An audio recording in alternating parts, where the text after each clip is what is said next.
Assembleia de Deus, Monte Sião, Monte Sião.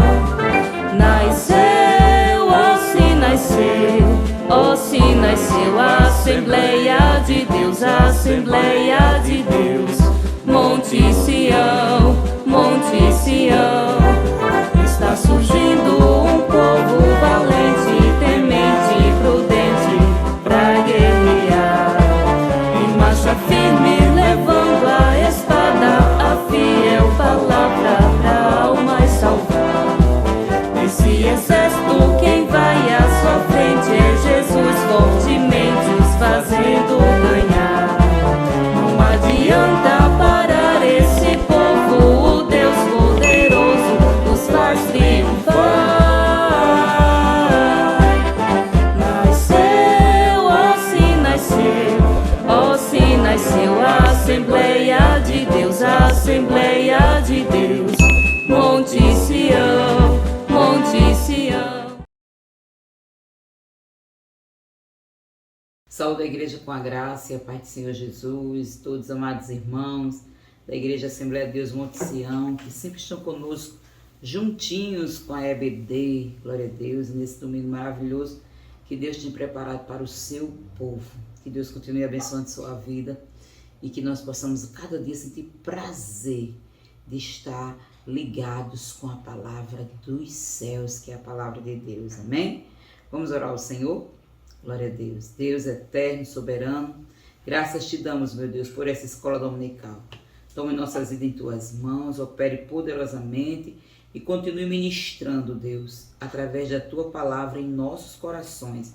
Que teu Espírito Santo, Deus, tenha liberdade, meu Deus, de ministrar esta aula, dizendo, Senhor, fazendo maravilhas e nos instruindo, Deus, através da tua poderosa palavra. É assim que eu te oro. Que o Senhor venha repreender todo o mal, Senhor, que a tua palavra possa encontrar um local maravilhoso em nossos corações, em nome de Jesus. Glória a Deus. Estamos estudando sobre avivamento. E eu já convido você a abrir sua Bíblia, Sagrada, a palavra de Deus, em João, capítulo 4, dos versículos 7 ao 15. Amém? João, capítulo 4, do versículo 7 ao 15, diz assim: Veio uma mulher de Samaria tirar água, e disse-lhe Jesus: Dai-me de beber, porque os seus discípulos tinham ido à cidade comprar comida. Disse-lhe, pois, a mulher samaritana: Como, sendo tu judeu, me pedes de beber a mim, que sou mulher samaritana? Porque os judeus não se comunicam com os samaritanos. Jesus respondeu e disse-lhe: Se tu conheceras o dom de Deus, e quem é o que te diz, dai-me de beber, tu lhe pedirias, e ele te daria água viva. Disse-lhe a mulher: Senhor, tu não tens com que atirar, e o poço é fundo. Onde, pois, tens a água viva? És tu maior do que o nosso pai Jacó, que nos deu o poço, bebendo ele próprio dele, e os seus filhos e o seu gado? Jesus respondeu e disse-lhe: Qualquer que beber desta água tornará a ter sede, mas aquele que beber da água que eu lhe der nunca terá sede, porque a água que eu lhe der se fará nele uma fonte de água que salte para a vida eterna. Disse-lhe a mulher: Senhor, dai-me dessa água, para que não mais tenha sede, e não venha aqui tirá-la. E o tema dessa terceira lição: o avivamento no Novo Testamento. Glória a Deus. Textual, João 4,10 diz assim: Jesus respondeu e disse-lhe: Se tu conheceras o dom de Deus, e quem é o que te diz, dai-me de beber, tu lhe pedirias e ele te daria água viva. Verdade prática, a palavra de Deus revela raízes de um verdadeiro avivamento espiritual que perpassa a história. E nós vamos estudar, amados, nessa lição de hoje, glória a Deus, um panorama geral de avivamento no Novo Testamento,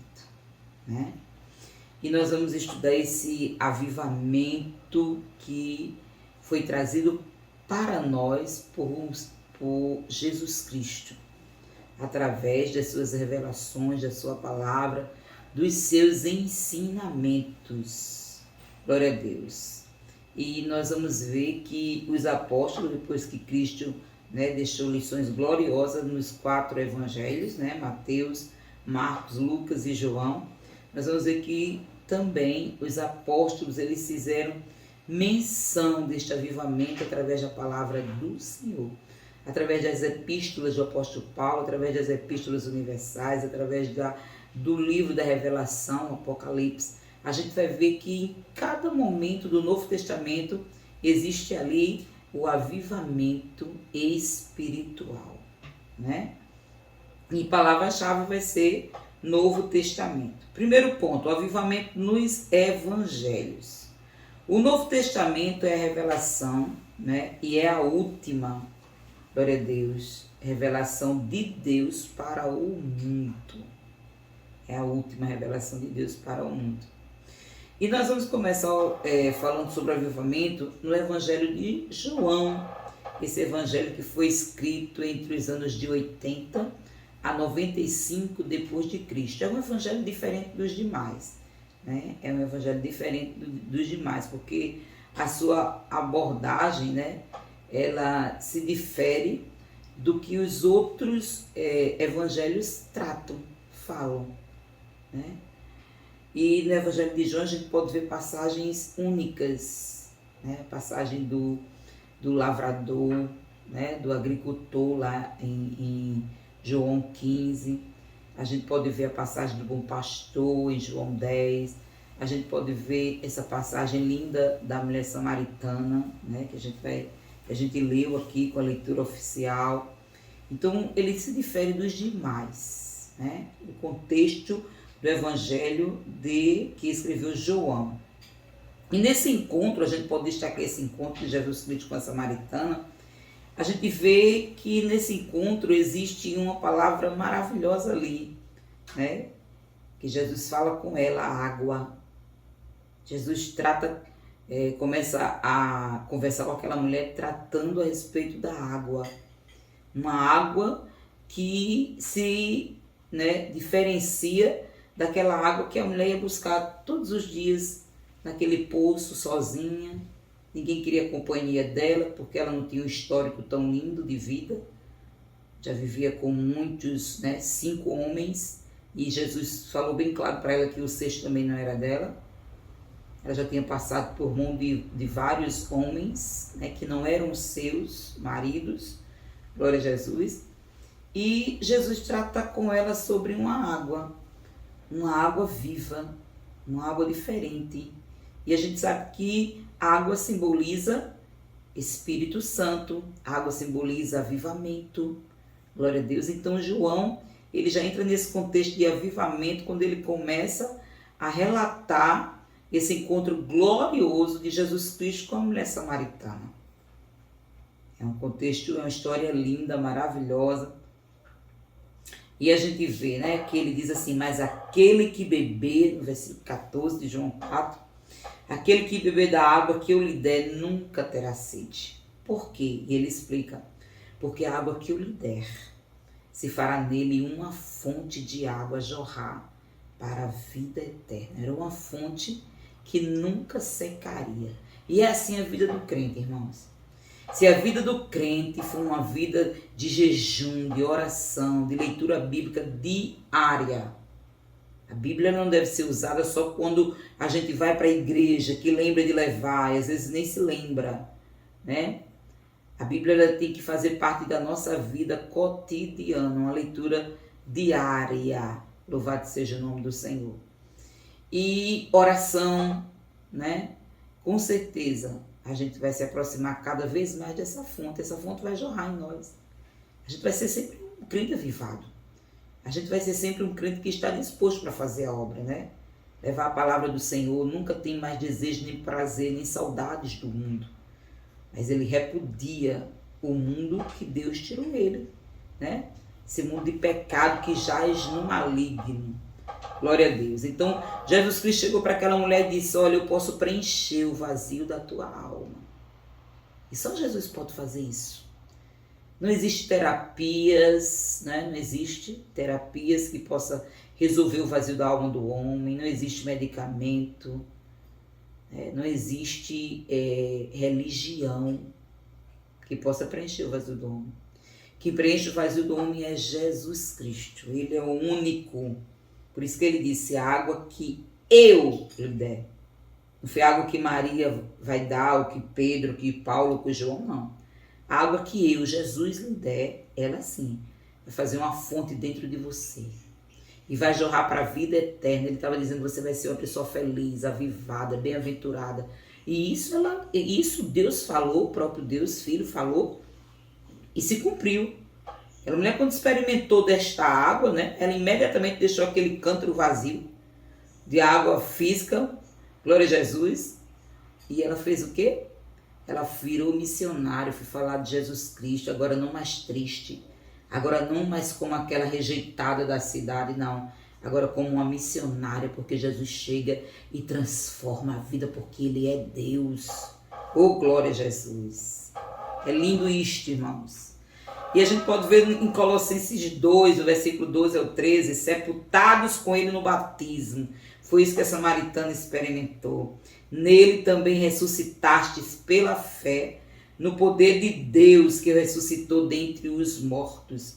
E quando vós estáveis mortos nos pecados e na incircuncisão da vossa carne, vos vivificou juntamente com Ele, perdoando-vos todas as ofensas.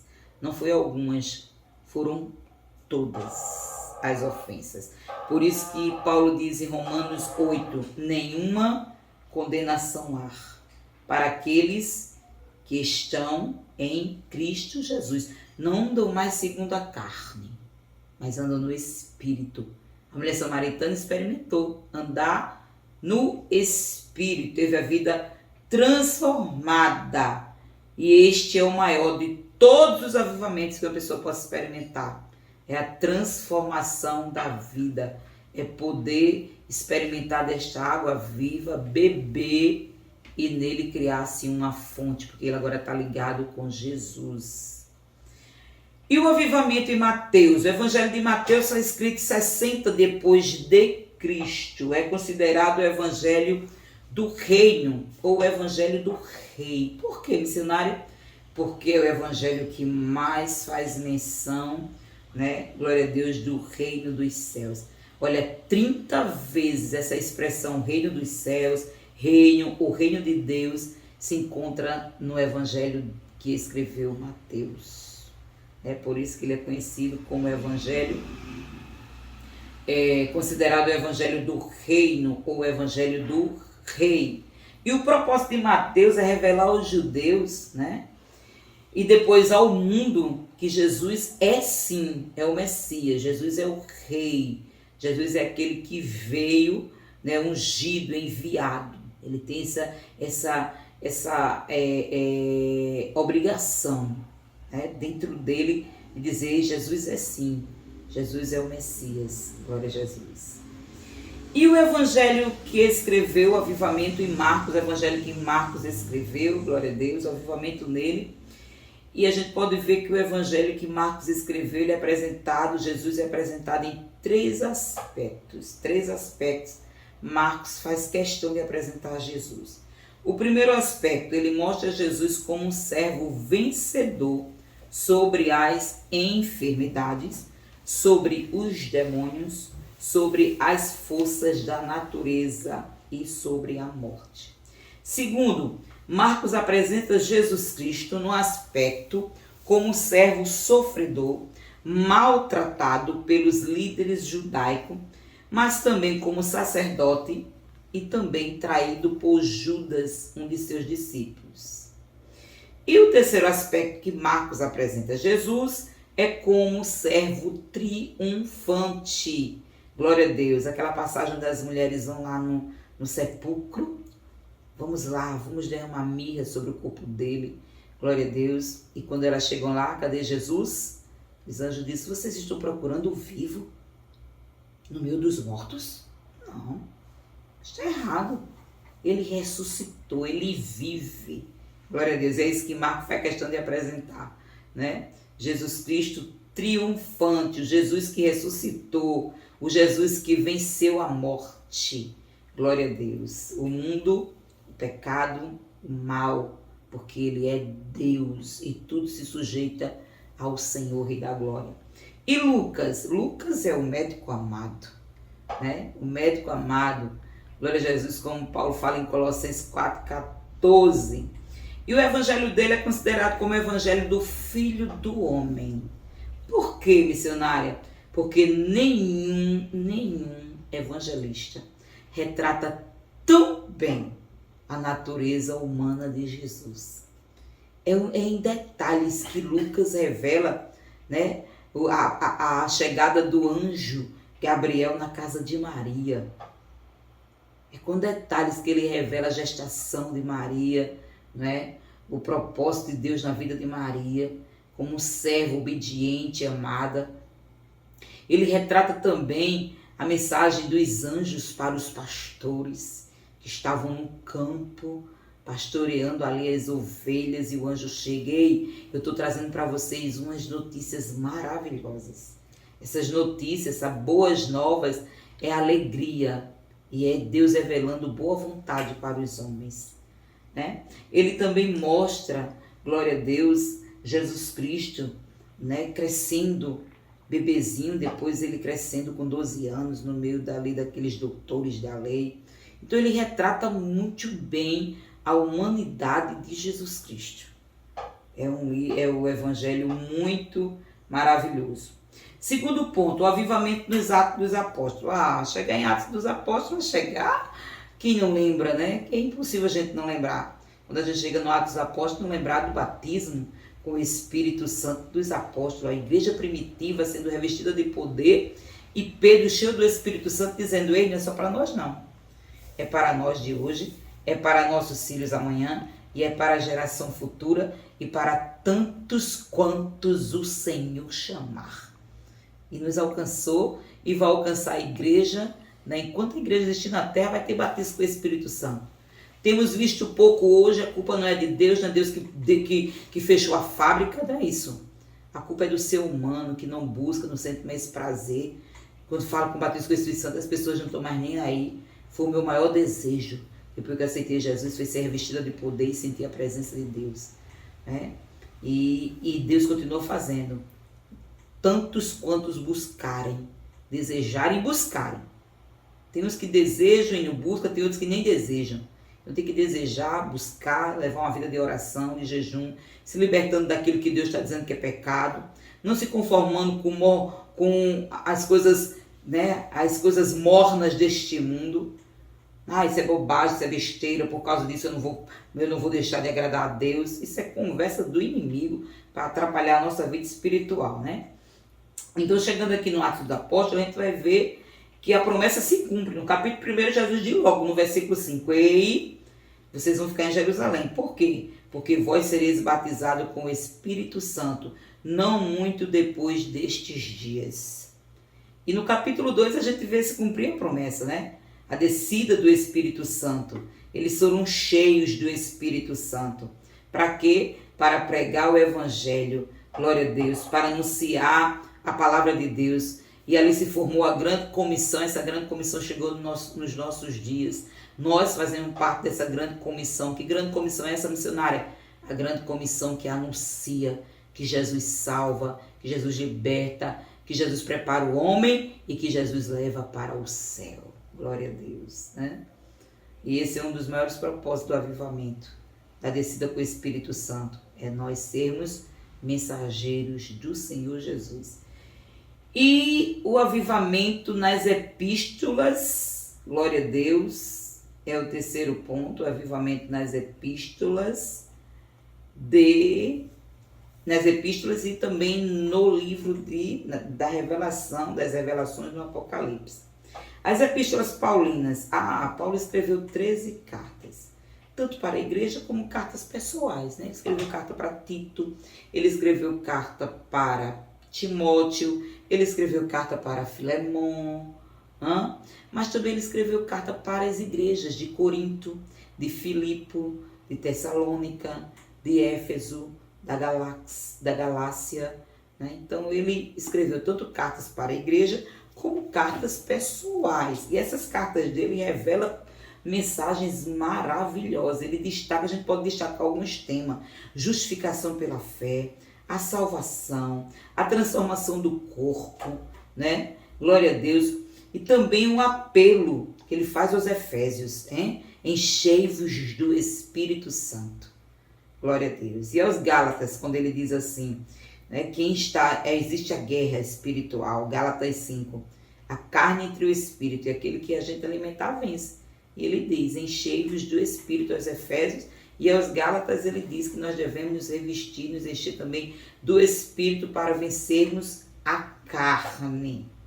Glória a Deus. E é um contexto lindo nas cartas de Paulo. E nas epístolas gerais, universais, são aquelas epístolas, né? 1 Pedro, 2 Pedro, 1 João, 2 João, 3 João, Judas, glória a Deus, carta aos Hebreus. Alguns dizem que foi Paulo que escreveu, mas não se tem certeza. E a gente pode ver nessas epístolas, irmão, que também o avivamento está presente lá. Né? As epístolas elas apresentam 8 documentos e elas revelam princípios que dão suporte à verdadeira vida cristã.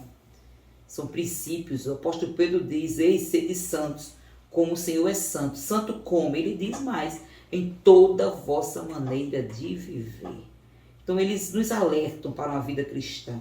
Judas, ele diz o quê? Ei, batalhai pela fé, que uma vez foi dada aos santos. A epístola aos Hebreus, que fala no capítulo 11 sobre a fé, a galeria dos heróis da fé, né, que nos estimula a crermos, a acreditarmos. Glória a Jesus. Podemos citar também a epístola que Tiago escreveu, dizendo que a fé sem a obra é morta, né? Então elas revelam, essas epístolas elas revelam ensinamentos, lições para que possamos nos fortalecermos como cristãos. E no livro do Apocalipse, glória a Deus, no livro do Apocalipse, o livro do Apocalipse traz revelações singulares a respeito dos fins dos tempos, né? E também sobre a revelação do Cristo glorificado. Fala sobre o arrebatamento da igreja, fala sobre o tribunal de Cristo, a entrega de galardões, né? A gente pode ver tudo isso. O período da grande tribulação, também Jesus vencendo, glória a Deus, no final da grande tribulação e implantando gloriosamente o seu reino milenial. E com certeza nesse dia o mundo viverá o maior e último, né, avivamento da história. Coisa linda que Deus tem escrito, os propósitos, os planos de Deus para a sua igreja.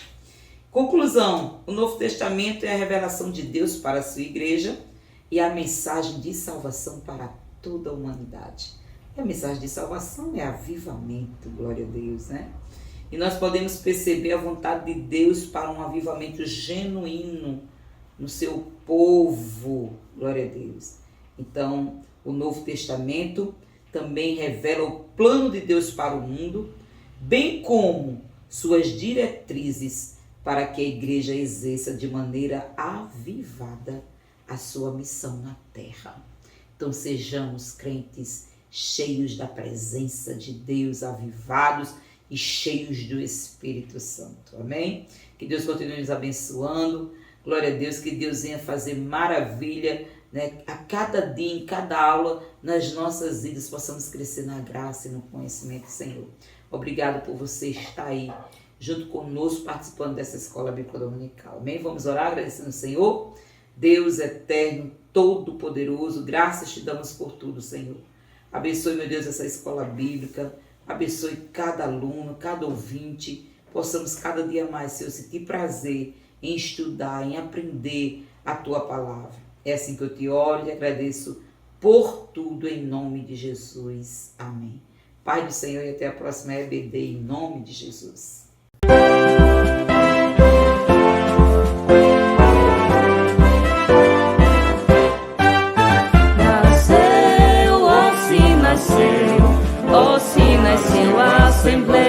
de Deus, Assembleia de Deus, Monte Sião, Monte Sião. Nasceu, ó se nasceu, ó se nasceu, Assembleia de Deus, Assembleia de Deus.